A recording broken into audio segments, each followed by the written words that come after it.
கும்மிடிப்பூண்டி சிறுமி வழக்கின் கடந்து வந்த பாதை தொடர்பாக கூடுதல் தகவலோடு இணைகிறார் செய்தியாளர் சதீஷ் முருகன். வணக்கம். தமிழகத்தில் அடுத்தடுத்து பல்வேறு குற்ற சம்பவங்கள் பெரும் அதிர்வலைகளை ஏற்படுத்தி வருவதை நம்மால் பார்க்க முடிகிறது. அதன் வகை அந்தபடி அண்மையில் கும்மிடிப்பூண்டி பகுதியில், அதாவது திருவள்ளூர் மாவட்டம் கும்மிடிப்பூண்டி பகுதியில் ஏற்பட்ட அந்த பாலியல் வன்கொடுமை வழக்கானது மிகவும் பிரசித்தி பெற்ற ஒரு வழக்காகவும் அதே போன்று ஒரு அதிர்ச்சிகர வழக்காகவும் பார்க்கப்படுகிறது. தமிழகத்தையே உலுக்கிய இந்த வழக்கில் நேற்றைய தினம் குற்றவாளி கைது செய்யப்பட்டிருக்கிறார். அதாவது இந்த வழக்கில் குற்றம் சுமத்தப்பட்டதாக கருதப்படும் சந்தேகப்படும்படியான அந்த நபர், சிறுமியிடம் புகைப்படத்தை காண்பித்து அடையாளம் காட்டப்பட்ட அந்த நபர் பிடிபட்டிருக்கிறார். அந்த வகையில் இந்த 14 நாட்கள் கிட்டத்தட்ட இந்த வழக்கு விசாரணையானது தொடர்ந்து நடைபெற்று வந்தது.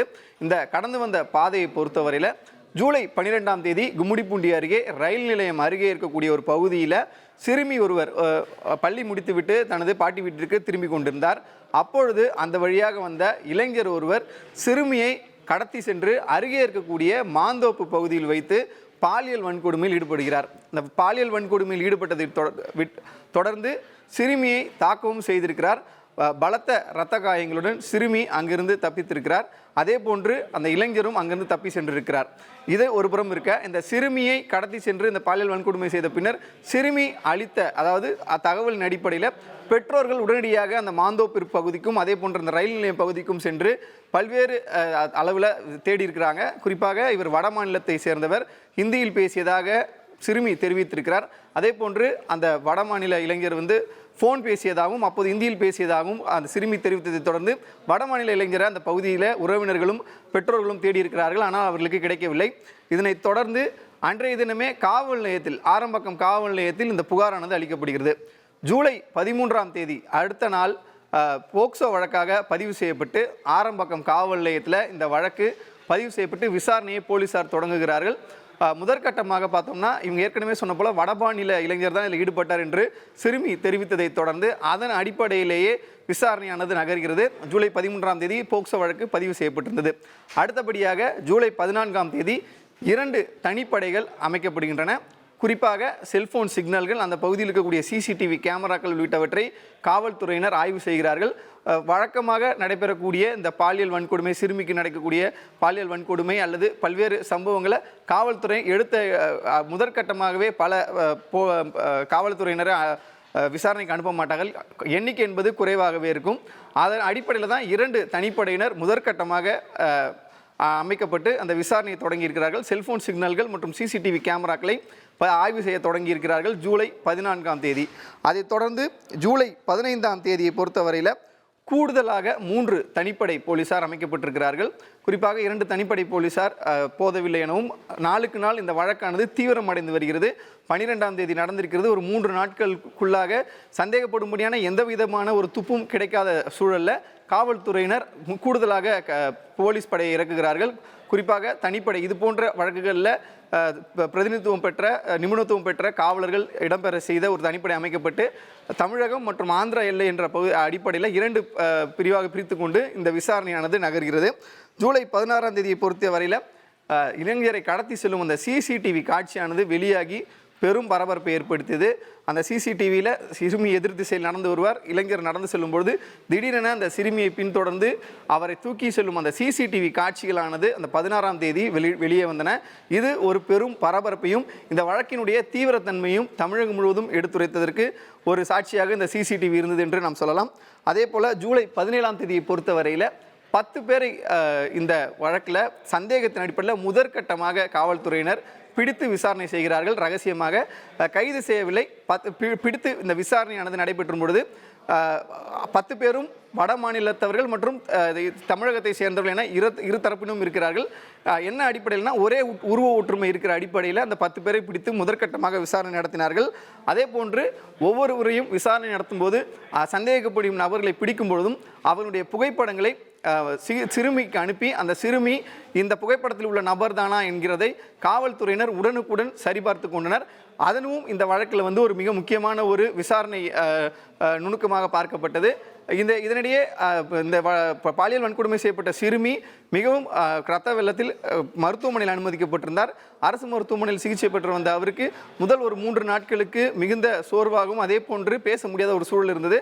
அதற்கு அடுத்த கட்டமாக அவர் சுயநினைவுக்கு திரும்பியவுடன் விசாரணையில் ஒரு பங்காக அந்த சிறுமியும் இடம்பெற்றார் என்பது கூடுதல் சிறப்பு. குறிப்பாக ஒவ்வொரு நபரும் பிடிபடும் பொழுது அந்த புகைப்படத்தை எடுத்து அந்த சிறுமிக்கு தனிப்பட்ட முறையில் இருக்கக்கூடிய காவலர்கள் அவரிடம் நேரில் சென்று காண்பிப்பார்கள். அந்த சிறுமி அந்த புகைப்படத்தை பார்த்து இவர்தானா என்பதை உறுதி செய்வார். அதன் அடிப்படையில் இந்த விசாரணையானது அடுத்த கட்டத்துக்கு நடந்தது. அடுத்தபடியாக பார்த்தோம் என்றால் ஜூலை 17ஆம் தேதி 10 பேரை இந்த விசாரணையானது பிடித்து விசாரணை நடத்தப்பட்டு புகைப்படங்கள் காண்பிக்கப்பட்டன. ஜூலை 18ஆம் தேதியை பொறுத்தவரையில் போலீஸ் நடவடிக்கையில் திருப்தி அளிக்கவில்லை என உறவினர்களே போராட்டத்தில் இறங்க தொடங்கினர். குறிப்பாக 12ஆம் தேதி நடைபெற்ற சம்பவம் சுமார் ஒரு 7-6 நாட்களாக தொடர்ந்து ஒரு குற்றவாளியை கூட பிடிக்கவில்லை, ஒரு குற்றம் சுமத்தப்பட்டவரே அல்லது சந்தேகத்தின் அடிப்படையில் கூட கைது செய்யப்பட்ட நடவடிக்கை இல்லை என கூறி உறவினர்கள் இந்த முற்றுகை போராட்டத்தில் ஆரம்பக்கம் காவல் நிலையத்தில் முற்றுகை போராட்டத்தில் ஈடுபட தொடங்கியிருந்தனர். குறிப்பாக காவல்துறையினுடைய நடவடிக்கை திருப்தியில் என வெளிப்படையாக பேட்டி அளிக்கவும் தொடங்கியிருந்தனர். ஜூலை 18 தேதியில் இந்த சம்பவம் நடைபெற்றது. அடுத்த நாளான ஜூலை 19ஆம் தேதியை பொறுத்தவரை சந்தேகிக்கும் நபர் ஒருவர் ரயிலில் பயணிக்கும் அந்த சிசிடிவி காட்சிகளை காவல்துறையினர் வெளியிட்டனர். குறிப்பாக இந்த வழக்கில் ரயில் நிலையம் அருகே இந்த குற்ற சம்பவம் நடைபெற்றது. ரயில் நிலையத்தை தொடர்புபடுத்தக்கூடிய ஏதோ ஒரு துப்பு காவல்துறைக்கு கிடைத்து கொண்டே இருந்தது என்பது மிக முக்கியமாக பார்க்கப்படுகிறது. அந்த வகையில் தான் ரயிலில் பயணிகள் நின்று செல்லக்கூடிய அந்த பிளாட்ஃபார்ம் என்று சொல்லக்கூடிய அந்த பகுதியில் ரயில் பயணிகள் ஏறும் அந்த பகுதியில் ஒரு நீல டிஷர்ட் அணிந்திருந்த ஒரு நபர் அமர்ந்து பயணிக்கக்கூடிய சிசிடிவி காட்சியினுடைய புகைப்படங்களானது வெளியிடப்பட்டிருந்தது. அந்த புகைப்படத்தையும் காவல்துறையினர் அதிகாரப்பூர்வமாக வெளியிட்டிருந்தனர். குறிப்பாக இதற்கு பிறகுதான் இந்த நபர் குறித்தான பல்வேறு புகைப்படங்கள் வெளியாகி அடுத்த கட்டமாக விசாரணைக்கு காவல்துறையினர் பொதுமக்களை நாட வேண்டும் என்கிற அடிப்படையில் அந்த விசாரணையானது நகர்ந்தது. குறிப்பாக இந்த விவகாரத்தில் ஜூலை 20ஆம் தேதி அதற்கு அடுத்த நாளான ஜூலை 20ஆம் தேதி என்பது பல்வேறு அரசியல் கட்சியினர் போராட்டத்தில் ஈடுபட்டனர். அதற்கு முன்பாக ஜூலை 19ஆம் தேதி என்பது 4 மொழிகளில் போஸ்டரானது ஒட்டப்பட்டது. குறிப்பாக இந்த இளைஞருடைய புகைப்படங்கள் பல்வேறு புகைப்படங்கள் கிடைத்தன, பல்வேறு கோணங்கள் அந்த புகைப்படங்கள் கிடைத்தது. அதன் அடிப்படையில் இந்த புகைப்படத்தை உறுதி செய்து 4 மொழிகளில் தமிழ், ஆங்கிலம், தெலுங்கு, மலையாளம் உள்ளிட்ட அந்த 4 மொழிகளில் இவருடைய விவரங்கள் தெரிந்தால் உடனடியாக பொதுமக்கள் காவல்துறைக்கு தெரிவிக்க வேண்டும் என்கிற அடிப்படையில் அவரது காவல்துறையினுடைய அவசர கட்டுப்பாட்டு எண்ணுடன் இந்த பிரத்யேக எண்ணுடன் இந்த போஸ்டர்கள் ஒட்டப்பட்டிருந்தன. இதற்கு அடுத்தபடியாக இந்த ஜூலை 20ஆம் தேதி குறிப்பாக சொல்லவென்றால் பாஜக, பாமக, தாவேகா உள்ளிட்ட பல்வேறு கட்சியினர் இந்த சம்பவத்தை சுட்டிக்காட்டி பல்வேறு அறிக்கைகளும் அதே போன்று போராட்டங்களும் அறிவித்திருந்தனர். தொடர்ந்து இந்த சம்பவத்தை சுட்டிக்காட்டி ஆரம்பாக்கம் காவல் நிலையத்தை பல்வேறு அரசியல் கட்சியினர் அதே போன்று மாதர் சங்கங்கள் முற்றுகையிட்டு போராட்டம் நடத்தியதால் கடந்த வாரம் முழுவதுமே அந்த சென்னை கொல்கத்தா தேசிய நெடுஞ்சாலையில் இந்த ஆரம்பாக்கம் பகுதியில் பல்வேறு நேரங்களில் போக்குவரத்து நெரிசலும் ஏற்பட்டது என்பது குறிப்பிடத்தக்கது. இந்த சம்பவத்தை கண்டித்து அரசியல் கட்சிகள் கையில் எடுத்த இந்த போராட்டம் என்பதும் மிக முக்கியமான ஒரு விசாரணைக்கு அடுத்த கட்டத்திற்கு நகர்த்துவதற்கான ஒரு புள்ளியாக இருந்தது என்றும் கூறலாம்.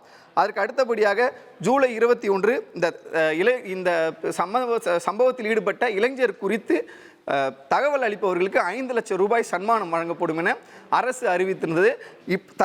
இந்த புள்ளி வரை காவல்துறையினர் பல்வேறு விசாரணைகளை மேற்கொண்டு வந்தாலும் ஒரு கட்டத்தில் இந்த இளைஞரை எங்கு சென்று தேடுவது என்கிற அடிப்படையில் பொதுமக்களிடம் தகவல் முதலில் கோரினார்கள். பிறகு 5 லட்சம் ரூபாய் சன்மானம் என்பதும் அறிவிக்கப்பட்டது. இதற்கு காரணமாக பல்வேறு தகவல்களும் காவல்துறைக்கு வந்தது. இந்த சன்மானம் அறிவிக்கப்பட்ட பிறகு நூற்றுக்கணக்கான செல்போன் எண்கள் அந்த காவல்துறை கட்டுப்பாட்டு அறைக்கு வந்து பல்வேறு தகவல்களானது வரப்பட்டது. அதில் ஒரு சில தகவல்கள் தங்கள் விசாரணைக்கு உதவியாக இருந்ததும் காவல்துறையினர் தகவல் தெரிவிக்கிறார்கள்.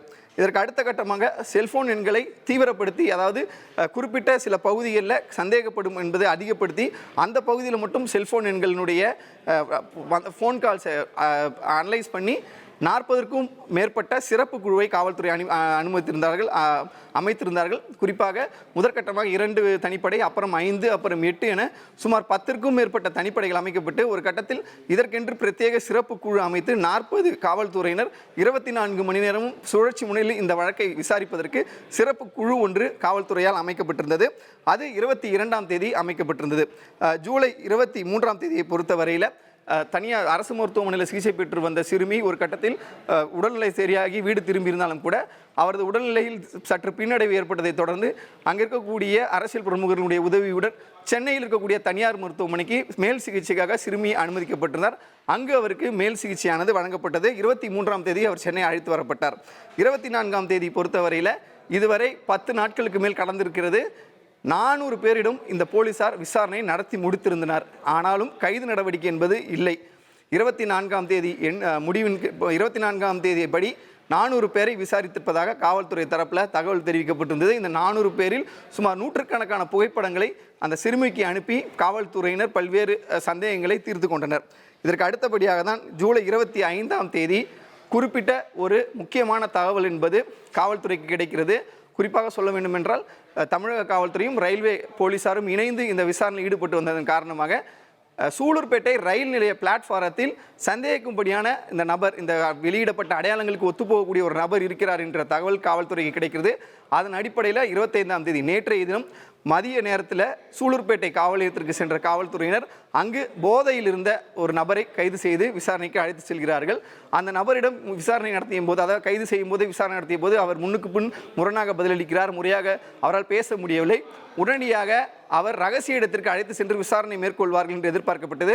இந்த தகவல் வெளியான உடனேயே ஆரம்பக்கம் காவல் நிலையத்தில் போலீசார், அதாவது உறவினர்கள், சிறுமியினுடைய உறவினர்கள் முற்றுகையிட தொடங்கினார்கள். குற்றவாளியை தங்களிடம் காட்ட வேண்டும் என போராட்டத்தில் ஈடுபட்டனர். இதற்கு அடுத்த கட்டமாக அங்கு அழைத்து சென்றால் இவருக்கு ஏதேனும் ஆபத்து ஏற்பட்டுவிடும் என்கிற அடிப்படையில் காவரப்பேட்டை காவல் நிலையத்திற்கு அழைத்து சென்ற போலீசார் அங்கு அவரிடம் விசாரணையை தீவிரப்படுத்தி இருந்தார்கள். எனினும் அவர் போதையில் இருந்ததால் அவரிடம் முழுமையான தகவல்கள் பெற முடியவில்லை என்பது தெரிய வந்தது. குறிப்பாக வடக்கு மண்டல ஐஜி அஷ்ரா கார்க் தலைமையில் காவல்துறையினர் இந்த விசாரணையை மேற்கொண்டனர். அந்த நபரிடம் முதற்கட்டமாக அவர் மேற்கு வங்கத்தை சேர்ந்தவர் என தெரிவித்தார். பின்னர் அசாம் மாநிலத்தை சேர்ந்தவர் என மாறி மாறி தனது ஊர் பெயரை தெரிவித்ததாலும் போதையில் இருந்ததாலும் அவரிடம் விசாரணை நடத்த முடியவில்லை. இதற்கு அடுத்த கட்டமாக இன்று காலை அவரிடம் போலீசார் மிக முக்கியமாக விசாரணை நடத்தியதில் அவர் ஆந்திர மாநிலத்தில் இருக்கக்கூடிய சூலூர்பேட்டை பகுதியில் இருக்கக்கூடிய ஒரு தாபாவில் பணிபுரிந்து வந்ததும், அந்த பகுதியிலிருந்து பணிபுரிந்து கொண்டே சனி மற்றும் ஞாயிற்றுக்கிழமையில் ரயில் மூலமாக பல்வேறு பகுதிகளுக்கு சென்று, தமிழகத்தில் இருக்கக்கூடிய பல்வேறு பகுதிகளுக்கும் அதே போல் ஆந்திராவில் இருக்கக்கூடிய பல்வேறு பகுதிகளுக்கும் சென்று இது போன்ற பாலியல் வன்கொடுமை சம்பவங்களில் சிறு சிறு பாலியல் சீண்டல்கள் ஈடுபட்டவர். அன்றைய தினம் ஜூலை 12ஆம் தேதி சிறுமியாக இருப்பதால் அவரை பயன்படுத்தி பாலியல் வன்கொடுமையில் ஈடுபட்டதை தெரிவித்திருக்கிறார். எனவே இதற்கு அடுத்தபடியாக அந்த கைது செய்யப்பட்ட நபரை காவல்துறையினர் சூலூர்பேட்டையில் இருக்கக்கூடிய தாபாவிற்கு அழைத்து சென்று அங்கிருக்கக்கூடிய ஆவணங்கள், அவருடைய ஆதார் கார்டு, அதே போன்று அவருடைய மற்ற ஆவணங்கள், அவர் குற்ற சம்பவத்தன்று அணிந்திருந்த டிஷர்ட் உள்ளிட்டவற்றை பறிமுதல் செய்கின்றனர். பறிமுதல் செய்து அவரை அடுத்த கட்டமாக அழைத்து வந்து கும்மிடிப்பூண்டியில் இருக்கக்கூடிய அரசு மருத்துவமனையில் மருத்துவ சிகிச்சைக்காக அவர் மருத்துவ சிகிச்சை பெறப்பட்டு மீண்டும் அவர் காவலில் விசாரணைக்கு அழைத்து சென்றிருக்கிறார்கள். இந்த விசாரணையின் போது இந்த சம்பவத்தில் ஈடுபட்ட இந்த நபர் அசாம் மாநிலத்தை சேர்ந்த காளி விஸ்வகர்மா என்கிற ராஜு விஸ்வகர்மா என தெரிவித்திருக்கிறார். தின்சுகாய் மாவட்டத்தை சேர்ந்த, அசாம் மாநிலத்திற்கு கூடிய தின்சுகாய் மாவட்டத்தை சேர்ந்தவர் எனவும் தெரிவித்திருக்கிறார். ஆதார் கார்டு மூலமாக இந்த விஷயத்தை அவர்கள் உறுதி செய்திருக்கிறார்கள் காவல்துறையினர். இதற்கு அடுத்தபடியாக இவர் மீது இந்த போக்சோ வழக்கு பதிவு செய்யப்பட்டிருக்கக்கூடிய காரணத்தினால் இது தொடர்பான ஆவணங்களை தயார் செய்து இன்று நீதிமன்றம் விடுமுறை என்பதாலும் நீதிபதி இல்லத்தில் ஆஜர்படுத்தி இவரை சிறைக்கு அடைப்பதில் அடுத்த கட்ட நடவடிக்கையில் காவல்துறையினர் தற்போது ஈடுபட்டு வருகின்றனர். சுமார் 14 நாட்கள் நடைபெற்ற இந்த தொடர் தேடுதல் வேட்டை நேற்றைய தினம் முடிவு பெற்று இந்த வீக்கெண்ட் கொடூரன் என்று சொல்லக்கூடிய வார இறுதி நாட்களில் மட்டும் வெளியே வந்து இது போன்ற சம்பவங்கள் ஈடுபடக்கூடிய இந்த நபர் கைது செய்யப்பட்டிருப்பது இந்த தமிழக வரலாற்றிலே, குறிப்பாக இந்த சிறுமிகள் பாலியல் வன்கொடுமை வழக்கில் மிக ஒரு முக்கியமான ஒரு வழக்காக பார்க்கப்படுகிறது. இது 14 நாட்களுக்கு பிறகு முடித்து வைக்கப்பட்டிருப்பது என்பது குறிப்பிடத்தக்கது. தகவல்களுக்கு நன்றி சதீஷ் முருகன்.